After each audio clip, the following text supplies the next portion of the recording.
আশা করি আপনারা সবাই ভালো আছেন। আজকে আমরা যে প্রবলেমটা করতে যাচ্ছি তার কোড নাম্বার হচ্ছে 1915A এবং এটাকে অড ওয়ান আউট বলা হয় এবং এটার রেটিং হচ্ছে 800 এবং আমরা পাইথন দিয়ে কোডটা করব। সো শুরু করা যাক। আচ্ছা, তো এই প্রবলেমে যে মেইন জিনিসটা সেটা হচ্ছে এই প্রবলেমে আমাদের 3টা ডিজিট দিয়ে দেওয়া হবে, যার মধ্যে 2টা ইকুয়াল হবে এবং থার্ডটা ডিফারেন্ট হবে ওই বাকি 2টার চেয়ে। সো আপনি এখানে যদি দেখতে পারেন, বাকিটা আপনি ইচ্ছা করলে পড়ে নিতে পারেন, বাট মূল জিনিসটা হচ্ছে এটাই যে আপনাকে 3টা ডিজিট দিয়ে দেওয়া হবে। 3টা ডিজিটের মধ্যে কোন ডিজিটটা ইউনিক সেটাকে আপনাকে খুঁজে বের করতে হবে। সো এখানে দেখতে পারেন 1 2 এটার মধ্যে আপনার ইউনিক জিনিসটা কোনটা, সেটা হচ্ছে 1, কারণ 1 একবার আসছে সেজন্য এটা ইউনিক।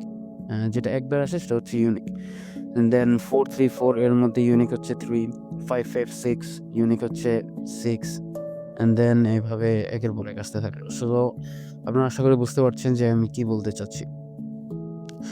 তো এবার আর প্রথমে যে জিনিসটা করতে হবে সেটা হচ্ছে আমাদের এইসব যে ইনপুট আছে না, এইসব ইনপুটের জন্য আমাদের একটা ইনপুট নিতে হবে, মানে ইনপুটের ইনপুট।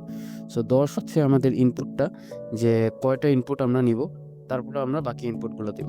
সো প্রথমে আমাদের এটা নিয়ে কাজ করতে হবে, তারপরে বাকিগুলো নিয়ে কাজ শুরু করতে হবে। সো আর কথা না বাড়িয়ে শুরু করি।